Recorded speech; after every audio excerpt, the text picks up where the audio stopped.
Praise the Lord, church. I just want to thank God for this opportunity the Lord has given to me today to bring forth the Word of God. Just close our eyes for a minute. Heavenly gracious Father, we thank you for this great opportunity for all of us as a family to hear the voice of God. Daddy, let me just be a mouthpiece. I thank you that you already prepared the heart of your people. And thank you that the right words that you are putting in my mouth, and you are going to speak to your children. Daddy, the anointing will speak forth. Anointing will bring forth what it has to be brought forth for this day, Daddy.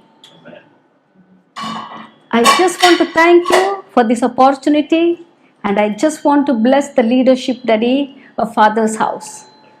You take complete control. Blessed be your name, in Jesus' name. Amen. Amen. I would like to speak today, loving Jesus lavishly, or lavishly loving the lover of your soul. When we turn to our Bible in Matthew 22:37, Jesus said to him, "You shall love the Lord your God with all your heart, with all your soul, and with all your mind." And even the same verse, when we read in Deuteronomy 6:5, the same verse in Old Testament, we will see, "You shall love the Lord your God with all your heart, with all your soul, and with all your strength." See, as I read this word, it reminds me the first time I heard this scripture. And I am sure, as I just mentioned this now, even you must have gone back to the first time you read or heard this scripture. Did it ever mean anything in our lives? Or have we understood of the importance of this scripture? This word reveals the heart of God towards us as His creation. But have we ever been able to understand what God was looking in us? The first time it was mentioned, it was in Deuteronomy, as I said, 6:5. You shall love the Lord your God with all your heart, with all your soul, and with all your strength. And the sixth word and seventh word when we see, "And these words which I command you today shall be in your heart. You shall teach them diligently to your children, and shall talk of them when you sit in your house, when you walk by the way, when you lie down, and when you rise up." And when we look into the verse 8, "You shall bind them as a sign on your hand, and they shall be as frontlets between your eyes." Wow. So how much God wants to love Him and to give all that what we have to Him. Have we ever tried to understand what God is trying to express here? First of all, we have to understand that God is love. We were created in love, by love, to love, and we were meant for love. That's why we see in 1 John, God is love. And this love was first manifested in creating man in Genesis. With His own hands, He made man in His own likeness. Then God expressed His love upon us through His Son, Jesus Christ, lavishly. In the New Testament, as we read, the expression of Father's love through Jesus Christ the Son. What does this word lavishly mean? It means pouring out completely, not withholding anything behind. Lavish love, pouring out everything, nothing keeping back, giving everything what we have. We see this clearly manifested on the cross as mentioned in John 3:16. All of us know this verse by heart. Again and again we confess, we claim. John 3:16 says, God so loved the world that he gave his only begotten Son, that whoever believes in him should not perish but have everlasting life. So God so loved the world. We see here the love of the Father expressed in abundance to mankind through his Son Jesus Christ. The Father gave all that he had for you and me, nothing withholding, anything through his Son. For all was in him, for him, by him, to him, through him. For he himself was love, and that love was lavished upon us, the mankind, as mentioned in John 3:16. God so loved the world. Wow! Each and every one was in his mind.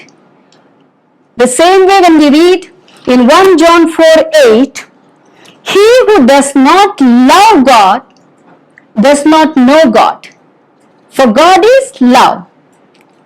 And 4:9 says, in this the love of God was manifested towards us, that God has sent his only begotten Son into the world that we might live through him.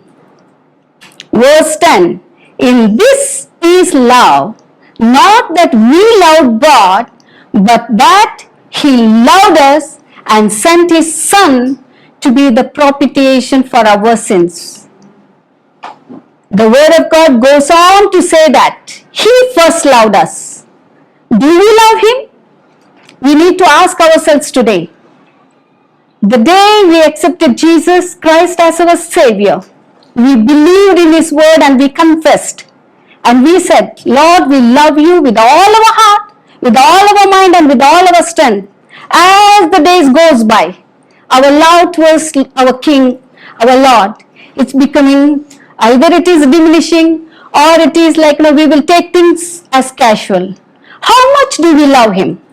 Is our love partial? Is our love temporary? Or it is permanent? Or it is a forced love?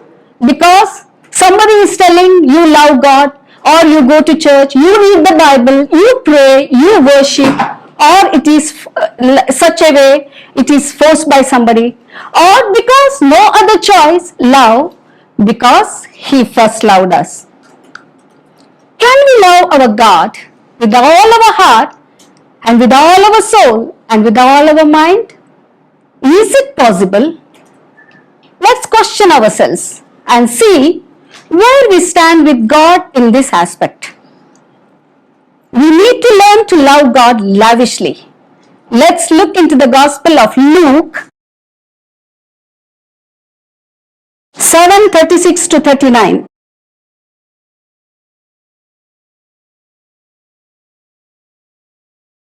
Then one of the Pharisees asked him to eat with him, and he went to the Pharisee's house and sat down to eat.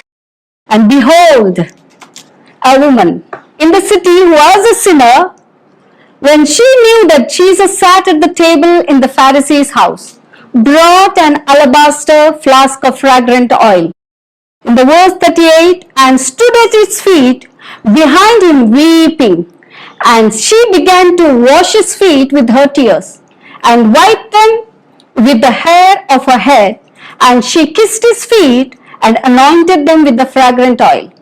The verse 39, now when the Pharisee who had invited him saw this, he spoke to himself, saying, this man, if he were a prophet, would know who and what manner of woman this is who is touching him, for she is a sinner.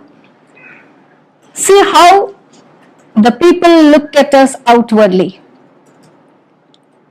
Jesus knew who she was.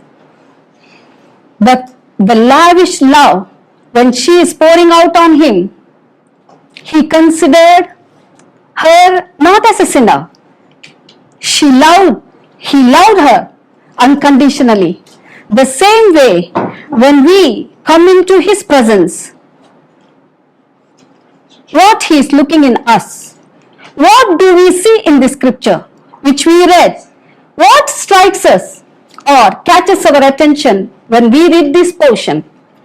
First thing that comes in our mind is the alabaster flask of fragrant oil. Second, that she began to wash his feet with the tears and wipe them with the hair of her head.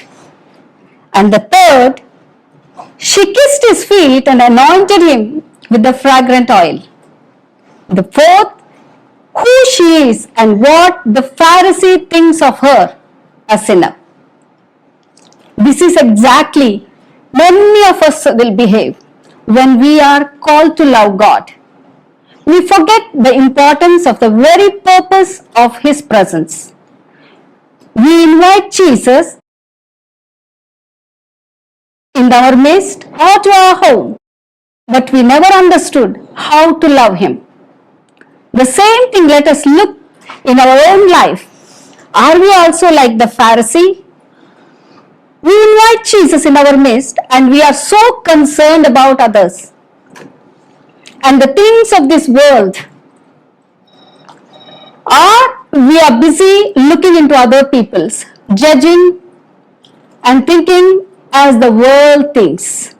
When we are supposed to worship the Lord unconditionally, when we are inviting him in our midst, what is our stand today? We are called to love God with all our being and substances as this woman did. She never held back what was so precious for her, the flask of alabaster oil. What is so precious and dear in us? Today, let us all hand it over to God and surrender the areas unconditionally that we love the most. Sometimes the things around us are so catchy as these days. Many things are attracting, even when we want to hear the messages or when we want to sit with the word or even we want to worship the Lord with all of our heart, mind and strength. Things around us which are becoming so focused and we try to lose our focus on Jesus. How we can completely surrender, how we can give ourselves totally in the presence of God. It is just asking the help of the Holy Spirit. Because she was not invited even in the presence of God. She pushed herself. The Pharisee did not call her to her house. But what she did, she forced herself in the presence of God. Amen. Don't wait for God's presence, but walk into his presence. Amen. Many a times, we are praying and half of the way when we are ready to listen, ready to do something, ready to read, either the phone rings or we are distracted, even when the small children are there, they will come and they will take things from there and we will be distracted. And we ourselves we leave that place and we will go out. No, we need to walk into his presence so boldly, saying, Lord, no, this is my time with you, that I need to spend that much time in your presence and to need to get what he is speaking to us. His presence itself is the word of God. When we read in John 1:1, we know that when we are sitting with the word became flesh and Jesus being in the midst of us, and when we read his word, every word becomes like we are talking to him, we are ministering to him, and we are receiving that what we need to receive in that presence. Don't wait, ever wait, but we forcefully ourselves walk into his presence to learn to enjoy the presence. It may be anywhere, everywhere, anytime, in any place. Sometimes we think only in the closet, when we close our door, only we will have the presence of God. No, when you go to work, when you are driving, wherever, you welcome the Holy Spirit. and force yourselves to be in the presence. Distractions will come, but we need to push ourselves. That is for a child of God. We need to move forth. And she did not bother what others knew about her, or the thoughts that what Pharisees is thinking about her, even what they are speaking about her, not even what they felt about her. We see here, you see the boldness during that period of time when Jesus was moving, when we are reading even the lady with the issues of blood, how that lady pushed herself to touch the hem of the garment. Here, even we see, she herself came into that house. And she did not bother what the Pharisees will think. And even Pharisee was thinking that she is a sinner. But Lord knows, as she was doing, as she was wiping his feet with the hair, we know it was a worship. Worship. As in faith, she was receiving the transformation within her.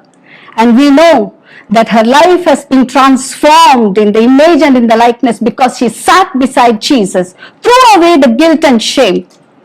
Stop considering yourself as a dust or a worm or unrighteous. And don't forget that you are your beloved and he is yours. Amen. And his banner over you is love. Amen. She did not feel ashamed to serve her Lord and worship him with what she had. She gave herself completely and surrendered unconditionally at the Master's feet. Are you ashamed to serve the Lord? What you do to the least of your brethren, you do it unto me, the Lord teaches us through his word. Are you ashamed to cry in his presence? Are you ashamed to lift up your hands and to worship the Lord? Are you ashamed to dance before the presence of the Lord? Are you ashamed to prostrate completely on the floor before the presence of the Lord?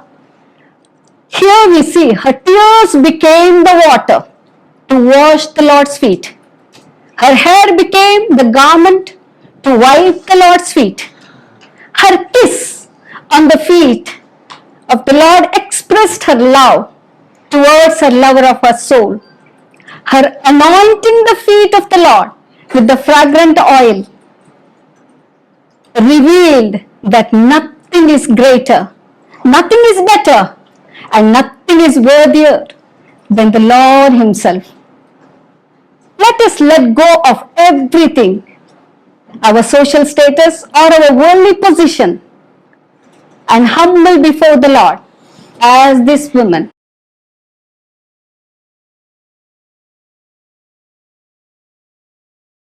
The same thing when we read that portion in the Mark 14,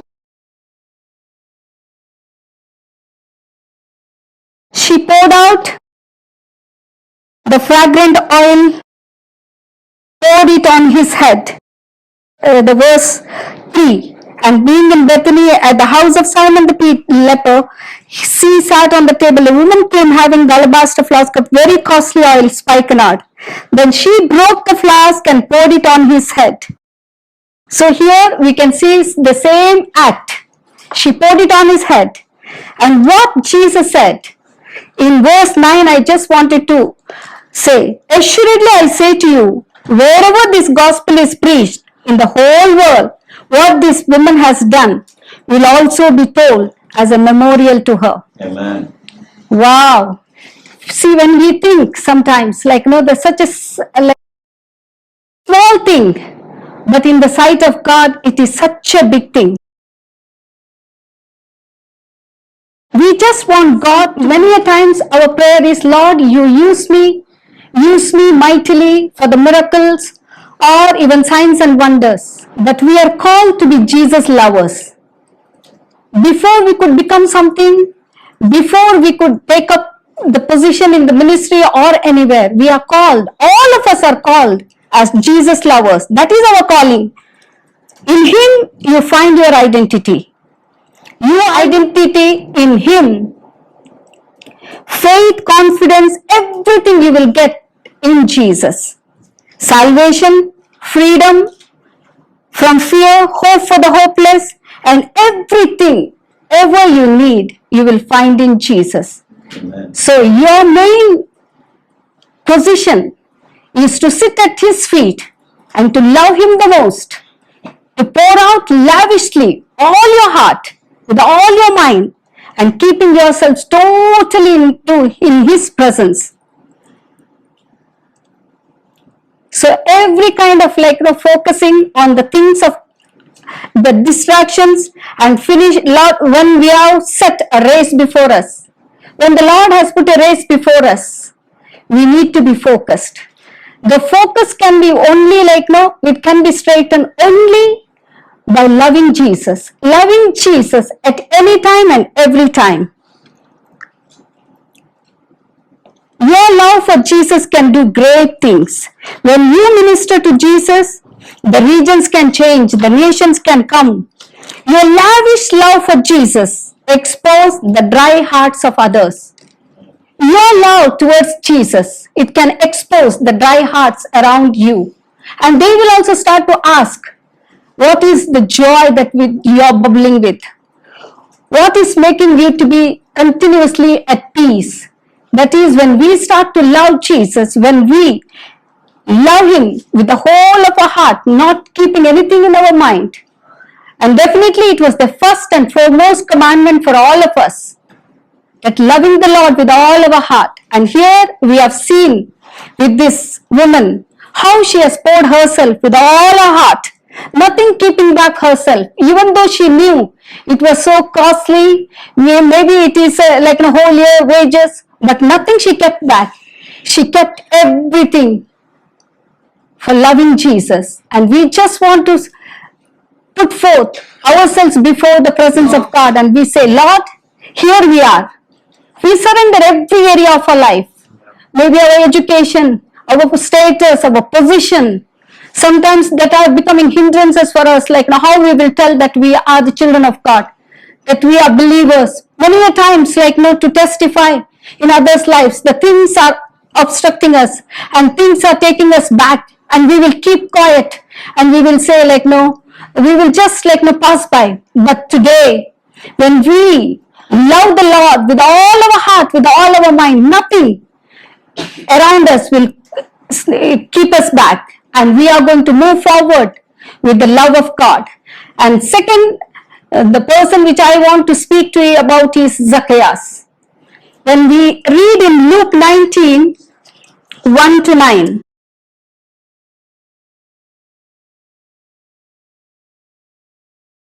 Then Jesus entered and passed through Jericho. Now behold, there was a man named Zacchaeus, who was a chief tax collector, and he was rich, and he sought to see who Jesus was, but could not because of the crowd, for he was of the short stature. So he ran ahead and climbed up into a sycamore tree to see him, for he was going to pass that way. And when Jesus came to a place, he looked up and saw him and said to him, Zacchaeus, make haste and come down, for today I must stay at your house. So he made haste and came down and received him joyfully. But when they saw it, they all complained, saying, he has gone to be a guest with the man who is a sinner.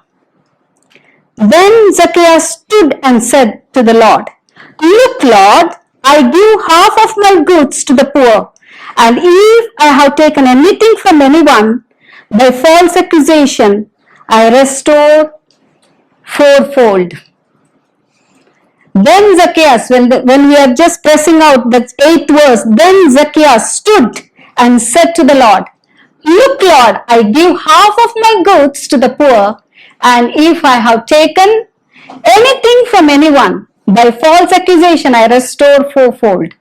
And Jesus said to him, 9th verse we say, today salvation has come to this house, because he also is a son of Abraham.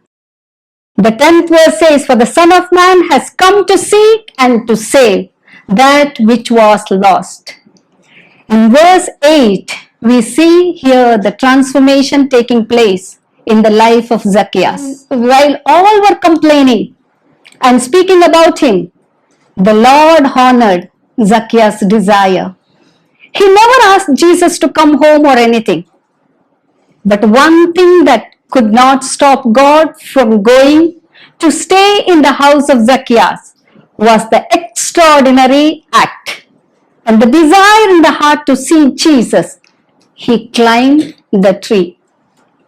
Every extraordinary act of yours draws God's attention upon you, and His love transforms you, for He is love. See, it was nothing that his desire was just to see the Lord Jesus passing by. He made haste to climb the tree, and he saw. But midst of the crowd, all of them might have thought like, no, Jesus is not going to look up to the tree. But deep down, the desire of Zacchaeus was the Lord should see. See, just meeting that point and just like the just look might have changed Zacchaeus. The transformation might have already started before even he could come. The look. So, what we are looking today? We are looking the appreciation or any kind of advice, anything around us. Sometimes people will talk to us according to their own, what they feel. But it is not that way. When we sit at the feet of Jesus, when we focused on Jesus, people will look at us outwardly, but Lord looks at our heart. So let's all love the Lord our God with all our heart and with all our strength. Every extraordinary act, when you take up today, Lord, I will sit at your feet and I want to know the areas that I need to commit, the areas that I need to be corrected, the areas I need to restore. Definitely the Lord is going to help us and He is going to take us through, and His attention draws upon us and His love transforms the areas that we need to be transformed. He gave half of His goods to the poor, and He said, if I have taken anything from anyone by false accusation, I will restore fourfold. See the transformation in Zacchaeus' life. Just Jesus coming into his house. He gave away and was willing to give lavishly, for he expressed his love to God and showing that nothing was more important than the love himself. Then the third aspect we will see in King David's life. 2 Samuel 6, 12 to 16 when we read,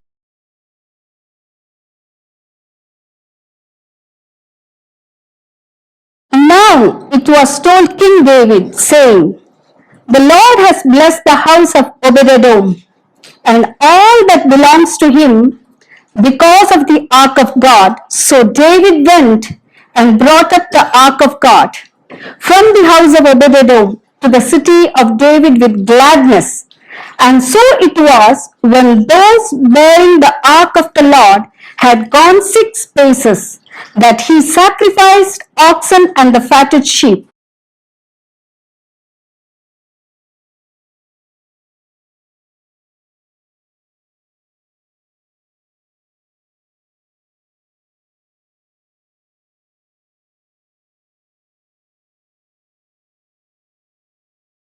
Sixteenth verse. Now as the ark of the Lord came into the city of David, Michal, Saul's daughter, looked through a window and saw King David leaping and wailing before the Lord, and said, and she despised him in her heart.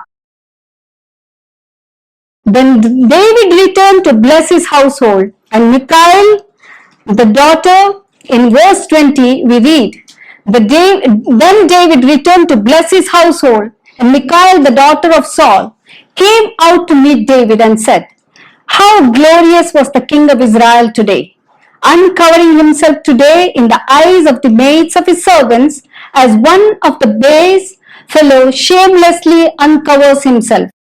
So David said to Michal, It was before the Lord, who chose me instead of your father and all his house to appoint me ruler over the people of the Lord, over Israel. Therefore I will play music before the Lord.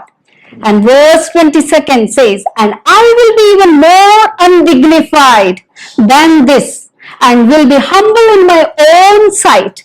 But as for the maidservants of whom you have spoken, by them I will be held in honor. Wow.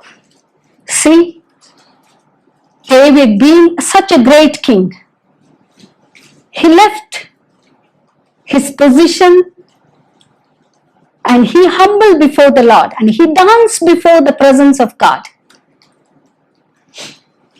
How much our heart has to leap and sing in his presence when we love the Lord our God with all our heart and with all our strength. Nothing matters what is happening around, what he is saying here. And I will be even more undignified than this and will be humble in my own sight.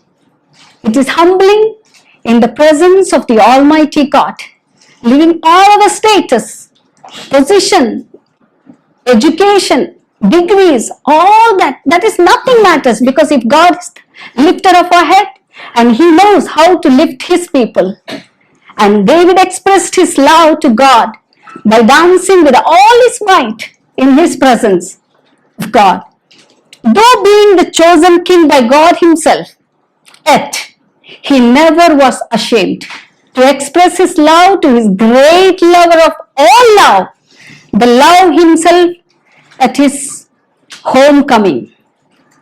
David realized that this his throne, nor crown, not even his kingship, the royal robe or his fame is greater than this great lover of soul. So David expressed his love dancing before the presence of God. So we see here in three aspects: the woman loved the Lord her God with all her heart, with all her soul, and with all her mind. Even Zacchaeus loved the Lord his God with all his heart, with all his soul, and all his mind. Even David, with this act, loved the Lord his God with all his heart, with all his soul, and with all his mind. This is exactly what God is asking us, all of us, to do. What is our position today? What is our dignity? What we are called for? How we need to be in his presence? It's nothing matters, but all that it matters is your heart. Coming before him, surrendering everything, all that you have, and committing our ways to the Lord. First, we saw the Father's love, creating man in his own image and in likeness, and giving his own begotten Son, Jesus, for us to die on that cross. You see that love of God the Father. When Jesus came into this earth, even when he was living in this earth, in the last 3.5 years of that ministry, the relationship between the Father and the Son, every day, before he could go meet people, before he could minister, before he could save, before he could heal people, before he could do any miracles, that their relationship was so intact. Father and Son relationship. And the Father's love was poured into Son. And today we have seen in three aspects the Son's love poured into a sinner, a woman, and even in Zacchaeus in the New Testament, then that love, when it is in us, now it is poured into us. Jesus is living in us. How we need to express that love? First of all, before we could do anything, we need to pour out ourselves before the Lord. Totally ourselves before in His presence. Before I could close, I just want to say the testimony that, like, almost now it is going to be 3 years.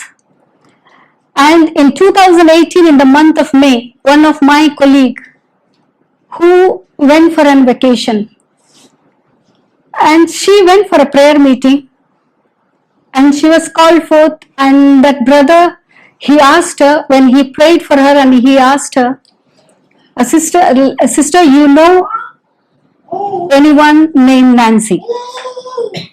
Then she said, Nancy? No, Nancy is my sister, she said. No, not Nancy, Nancy. Then she was thinking like, no, nobody in my family, Nancy. Then suddenly she remembered and said, yes, my in charge where I am working in, her name is Nancy. And just that brother, he told her, you have to pray for her. Then when she came back, she just expressed that to me the first day itself. Sister, I went for a prayer because she knew the Lord, she is a born again. Then she said, I need to pray for you, he said. Then I was just thinking, Lord, the burden has been put. I don't know. But from that day, when she told me, from that day onwards, I started to get up at 4:30 and to pray. And as I was praying, many things I don't know what exactly I was praying. I was praying in the Spirit. And as the days goes by, months goes by, and around in the month of October, that the things like were the people whom I loved the most. And one by one, they started to sending me the messages and saying certain things. But at that moment of time, I was shattered. The people whom I love the most, nobody is in touch. And in the same month, I lost my mother. She had a surgery. I went for that, and when I came back, and after a few days, I lost her. And leaving a day, the next day, my brother-in-law also passed away. And the voices around me, I heard, see, because they are not right state with the Lord, the things are happening to them. I know for sure, and after 2, 3, 4 days exactly, one sister called me.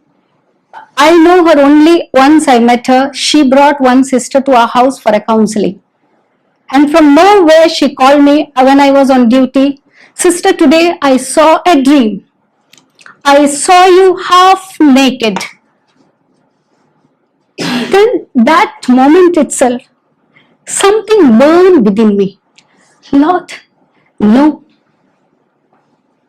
The same night I came home after the duty and I sat in the Lord's presence.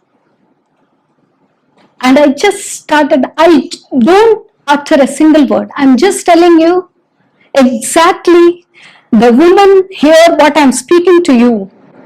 I just started to weep. I just started to pour out my heart before Him. For God is a witness. After almost 4 to 6 hours spending in the night, I got such a boldness within me. Let come what may. I will love the Lord with all my heart, with all my strength, with all my heart. I stood and I said, I will take up my position and I will go forth. when we go through such situations, many voices we will be heard. As this woman heard, that she is a sinner and she is not a right person to meet Jesus. But I tell you today, the lover of our soul is only knows our deep down the heart. And when we pour out everything in His presence, it's nothing. We are just naked before Him. And He knows in which area that He needs to touch in our life. And because of that, I know the Father's house has been birthed. Whatever is birthed in the Spirit, the Lord will sustain. And I know for sure the zeal of the Lord has taken up this house. Amen. And everyone, whoever comes, whoever joins, and I know it is my heart, Lord, we are pointing them out to Jesus. Amen. Like how they need to love the Lord. It's not like the people should love us. We need to lead them to love Jesus. And that is our focus. And that way, we are going to build people, strengthen people, and hold on to them till they will come out of their addiction, till they come out of their problems, till they come out of their situations, till they come out to love the Lord independently and to seek His face diligently, making known His name to everyone around. Jesus is only the answer. I will tell you, Jesus is only the answer. The people whom you love the most, the day will come. They will just leave you. And whom you shared all your secrets, they will not keep up to that mark. They will just spread out. But I'm telling you today, just pouring out yourselves. And today, whoever is in this situation, in this call, pour out everything before the Lord till you get an answer. Press yourselves in His presence. He is an answer for all your queries and the questions that which will arise within you. And you may not know how the way that He is going to answer. For Zacchaeus, he answered by entering into his house. For this woman, he answered because she pressed herself in that place. For David, we know how he has answered even when he went through the situation. And after he called David as friend of God. Today, man after own heart, yes. So each one of us in this call today, leave everything behind. And I just want to press forth. You love the Lord your God with all your heart, with all your soul, and with all your mind. And there are many things when the mind controlling things, the thoughts will pop up when such situations, when we are sitting in His presence. We have to have that mind of Christ. When we read the Word of God, when we sit with the Word of God, our minds will be renewed. All the thoughts of our past which will fade away one by one. And nothing, it is not going to stop any of us what God has called us to do. And we are going to press forth. And we are going to see the greatness of God, the goodness of God. And I know for sure, surely goodness and mercy shall follow us all the days of our life. Amen. So I just want to thank God. I want everyone to close your eyes wherever you are. Maybe there are people in this call who are going through such situations. Maybe there are people whom we cannot forgive for certain people and we are just holding on to them and we are not letting them go and keeping a grudge and bitterness.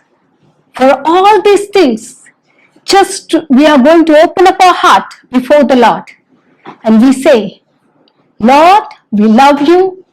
with all our heart and with all our mind. Thank you, Lord. Heavenly gracious Father, I thank you for this wonderful time, Daddy, that you have given us this opportunity to hear thy voice. Lord, many a times we have taken your love for granted. And many a times we have walked according to our own wisdom and understanding. But today, Lord, we are going to take up once again, O Father God, the position of Father God, which you are called us, which you are, O Father God, enabling us to stand. And Lord, that position, our identity is in Christ Jesus. And Lord, that identity, Lord, to go forth, O Father God, in everyone's life, O Master God, to move forward, not letting us to stand where we are now, but moving forward, O Father God, loving you more than yesterday, more than, O Father God, Lord, in our past, more than, O Father God, anything, Daddy. And Lord, moving forward with your presence, Daddy. Holy Ghost, help each and everyone in this call, Daddy, to love you more and more each day as it passes by, and to run that race which you have called us forth, and to go forth with a great, oh Father God, Lord, humble heart in your presence, oh Father God, knowing that you know every area of our life, and surrendering and submitting and giving ourselves in your presence. Holy Spirit, thank you, Daddy. You are helping everyone to love you, love Jesus more and more. And we bless your holy name. Give you the glory, honor, and praise. In Jesus' name. Amen. Love your Lord with all your heart, with all your mind, with all your strength. We say, Lord, we love you. How much do we love him? Do we love him for the sake of loving? Do we love him to receive something? You look at these three characters that were spoken about today. This woman, everyone knew her as a sinner. She was not invited into the presence. She was never even invited, but she knew. The moment she heard that Jesus is there, the moment she knew that Jesus is there, she ran into his presence. How many of us are able to run into his presence? You don't need anybody's help to run into his presence, to run into his arms, because his arms are always open wide. He waits to hold you. He longs to fellowship with you. He desires to hear your voice. And look at that smile on your face. Jesus can put that smile on your face. No matter what this woman was going through, she gave all that she had. Zacchaeus, people would have mocked at him when he climbed up the tree. They would have mocked at him. They said, hey, look at that man. They might have called him names. They might have called him monkey. They might have said many things to him. But yet, it did not matter him.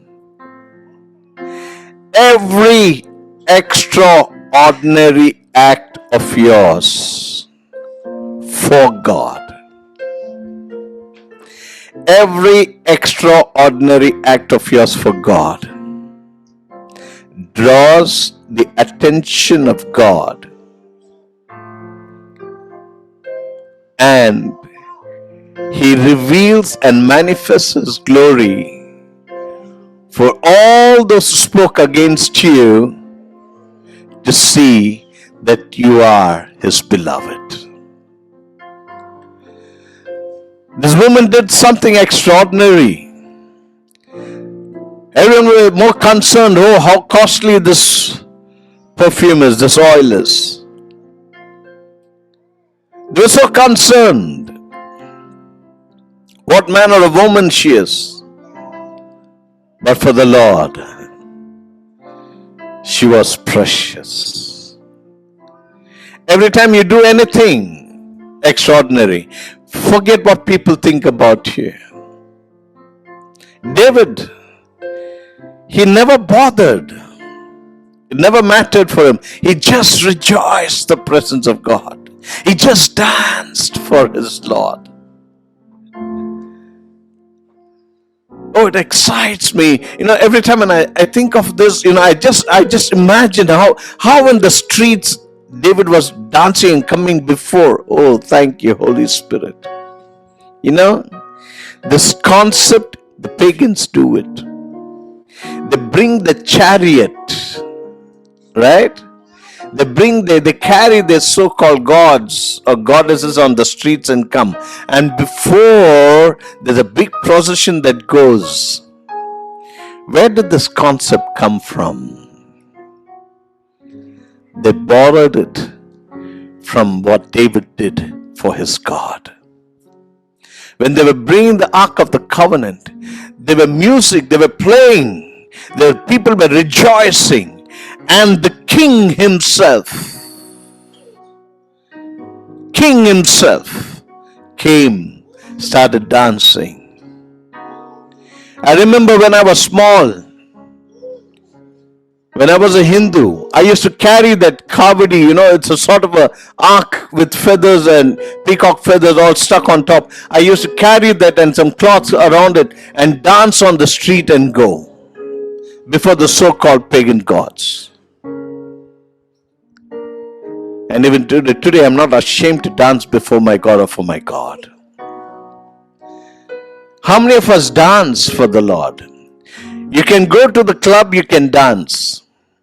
You go for a birthday party, you can dance. When you're happy, something good happens, you put on the music, you dance. But when it comes to church, you're so dignified, oh my God. You don't want even a wrinkle to happen to your blazer or your suit or your dress. Your hair. You're so concerned because you spent so much the previous day in the makeup saloon. You're so dignified that you don't want to raise your hands and you just don't want to let go and dance for the Lord of Lords, the lover of your soul. David never bothered about anything. His own wife despised him. And let me tell you something that the Lord just put in my heart. When you worship God, when you love your God with all your heart, and when you do something extraordinary, you just worship Him, you dance, whatever you do for the Lord, anyone despises or speaks against you, they become cursed. Michal despised David. She said, oh, you're a king. You know what you are doing? He came to bless the house. He blessed the people. He came to bless the family. But when she said it, he could not bless her. She became cursed. She did not bear a child. You read the word. You see that later what happened. So anyone, when you worship God wholeheartedly, when you serve God wholeheartedly, anyone who despises or speaks even against you, they have opened the door for the curse to enter into their lives. That's why God said, do not touch my anointed. Give all that you have for God. Love Him. God expresses love through the cross. He gave His only Son. Give all that you have to God. And as my wife testified, 2018 was a year of great challenge for us. We were mocked. We were rejected. Many things happened to us. But one thing we decided, that we will never, ever live God. No matter who says what, we will serve God. That's when the Lord put in our hearts, and very specifically God said, start the Father's house. God spoke clearly and said, start the Father's house. There are many elder brothers, but there were a few fathers. And I want this to be my house, where everyone is welcomed who were wounded, rejected, accused, persecuted. Bring them and give them my love, and show them my love, and help them to walk in my love. And that's what we are here for. The Father's house is to help everyone to walk, live, and enjoy the love of God. We love you. God bless you.